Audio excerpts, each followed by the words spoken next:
inquiry begins with Jean-Jacques Rousseau, 1712 to 1778, who was the first of the modern intellectuals, their archetype, and in many ways the most influential of them all. Older men, like Voltaire, had started the work of demolishing the altars and enthroning reason, but Rousseau was the first to combine all the salient characteristics of the modern Promethean: the assertion of his right to reject the existing order in its entirety, confidence in his capacity to refashion it from the bottom in accordance with principles of his own devising, belief that this could be achieved by the political process, and, not least, recognition of the huge part instinct, intuition, and impulse play in human conduct. He believed he had a unique love for humanity and had been endowed with unprecedented gifts and insights to increase its felicity. An astonishing number of people, in his own day and since, have taken him at his own valuation. In both the long and the short term, his influence was enormous. In the generation after his death, it attained the status of a myth. He died a decade before the French Revolution of 1789, but many contemporaries held him responsible for it, and so for the demolition of the Ancien Régime in Europe. This view was shared by both Louis XVI and Napoleon. Edmund Burke said of the revolutionary elites, "There is a great dispute among their leaders which of them is the best resemblance of Rousseau. He is their standard figure of perfection."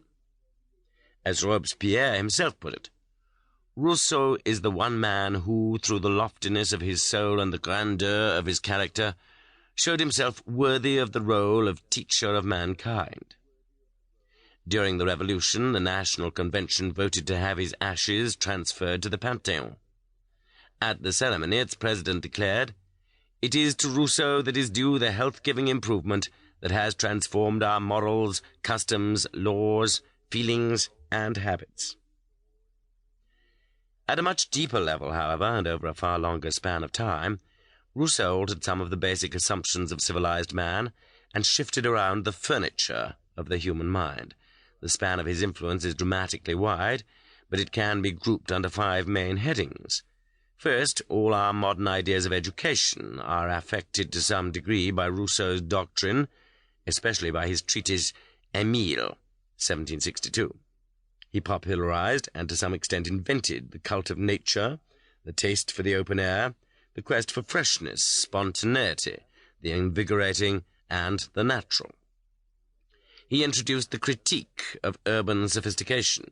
He identified and branded the artificialities of civilization.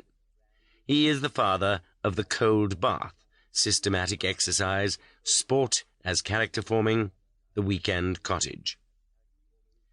Second, and linked to his revaluation of nature, Rousseau taught distrust of the progressive, gradual improvements brought about by the slow march of materialist culture.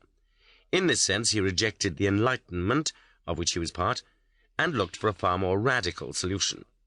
He insisted that reason itself had severe limitations as the means to cure society. That did not mean, however, that the human mind was inadequate to bring about the necessary changes, because it has hidden, untapped resources of poetic insight and intuition, which must be used to override the sterilizing dictates of reason. In pursuit of this line of thought, Rousseau wrote his Confessions, finished in 1770, though not published until after his death.